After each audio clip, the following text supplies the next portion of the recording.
Hello class. Chào cả lớp, chúng ta đọc lại từ vựng về chủ đề weather. Weather. Weather. Thời tiết. Sunny.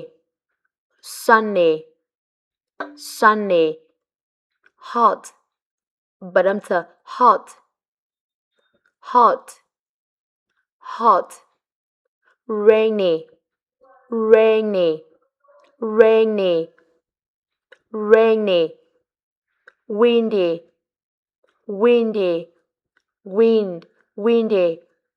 Cloudy. Cloudy. Cloudy. Cold. Cold. Bật âm nhẹ âm d. Cold. Snowy. Snowy. Snowy. Foggy. Foggy. Foggy. Stormy. Stormy. Stormy. Warm. Warm. Warm.